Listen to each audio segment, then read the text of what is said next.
Hello बच्चों। तो आज हम पढ़ने जा रहे हैं एक बहुत ही अनोखी कविता जिसका नाम है आंट जेनिफर्स टाइगर्स। पता है, ये सिर्फ एक कविता नहीं है बल्कि एक कहानी है, कला और उस कला को बनाने वाले कलाकार की असलियत के बीच के एक बहुत बड़े फर्क की। चलिए मेरे साथ एक दुनिया की तस्वीर बनाइए। एक ऐसी दुनिया जहां ताकतवर निडर बाघ रहते हैं, बिल्कुल शाही अंदाज में। सोचिए, सुनहरे रंग के ये शानदार जीव बिना किसी डर के पूरी आजादी के साथ घूम रहे हैं। लेकिन अब जरा सोचिए, क्या हो अगर इन कमाल के बेखौफ जानवरों को बनाने वाली जो कलाकार है, वो खुद हर पल डर के साए में जी रही हो। बस यही वो अजीब सा लेकिन दिलचस्प विरोधाभास है जिसे हम आज समझने वाले हैं। तो चलिए कहानी में और गहराई से उतरते हैं। शुरुआत करते हैं पहले हिस्से से, बाघों की दुनिया। देखिए, आंट जेनिफर ने जो बाघ बनाए हैं वो सिर्फ धागे से बनी कोई तस्वीर नहीं है। वो तो साहसी हैं, निडर हैं, आत्मविश्वास से भरे हुए हैं। उन्हें किसी का डर नहीं है और वो पूरी शान से, गर्व के साथ आगे बढ़ते हैं। असल में वो उस आज़ादी का प्रतीक है जिसकी चाहत शायद आंट जेनिफर अपनी असल जिंदगी में हमेशा करती रहीं।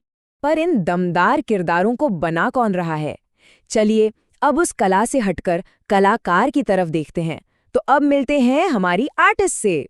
और यहाँ हमें एक बिल्कुल ही अलग, एकदम उल्टी तस्वीर देखने को मिलती है। अपने बनाए हुए बाघों से बिल्कुल अलग आंट जेनिफर तो घबराई हुई हैं, कांप रही हैं, कमजोर हैं। पता है, उनके हाथ इतने ज्यादा कांपते हैं कि उनसे वो कशीदाकारी वाली सुई तक ठीक से नहीं चल पाती। ये उनके अंदर के डर और आत्मविश्वास की कमी को साफ साफ दिखाता है। तो सवाल यह है कि उनकी इस हालत की वजह क्या है? इसका जवाब ना एक बहुत ही पावरफुल सिंबल में, एक प्रतीक में छिपा है जो उनकी उंगली पर है। तो हमारा तीसरा सेक्शन है शादी का वो भारी बंधन। कविता की ये लाइनें ही सारा राज खोल देती हैं। अंकल के शादी के बंधन का भारी वजन आंट जेनिफर के हाथ पर एक भारी बोझ बना बैठा है। ये सिर्फ एक अंगूठी नहीं है, ये उससे कहीं ज्यादा है।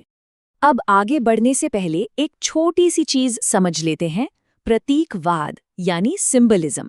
इसका सीधा सा मतलब होता है जब कोई एक चीज, कोई एक ऑब्जेक्ट अपने से कहीं बड़े आइडिया या कॉन्सेप्ट को दिखाता है। और इस कविता में वो शादी का बंधन एक ऐसा ही बहुत शक्तिशाली प्रतीक है। तो ये शादी का बंधन आखिर किस चीज का प्रतीक है? असल में ये एक दमनकारी शादी का प्रतीक है। उन भारी भरकम जिम्मेदारियों का बोझ है जो वो उठा रही हैं। ये उनके पति के दबदबे का और उस घुटन का प्रतीक है कि वो अपनी ही शादी में फंसी हुई हैं, कैद हैं। मतलब ये कोई गहना नहीं, ये तो एक बेड़ी है। लेकिन क्या आंट जेनिफर की कहानी इसी घुटन में खत्म हो जाती है? नहीं। अब हम कविता के आखिरी हिस्से की ओर बढ़ते हैं और देखते हैं कि कैसे कला अमर हो जाती है, भले ही उसे बनाने वाला न रहे। चौथा खंड, कला की अमर आज़ादी। कविता ये बहुत साफ साफ कहती है कि मरने के बाद भी आंट जेनिफर को अपने डरों से आज़ादी नहीं मिलेगी। उनके हाथ तब भी उन मुश्किलों की गवाही देंगे जिनसे वो अपनी पूरी जिंदगी घिरी रहीं। उनका डर उनके साथ ही जाएगा। और यहीं पर हमें दो बिल्कुल अलग अलग तकदीरों की कहानी दिखती है। एक तरफ है कमजोर, बोझ से दबी आंट जेनिफर जो बंधी हुई हैं और डरी हुई हैं, और दूसरी तरफ उनके बनाए हुए बाघ जो मजबूत हैं, गर्व से भरे हैं, आज़ाद हैं और निडर हैं।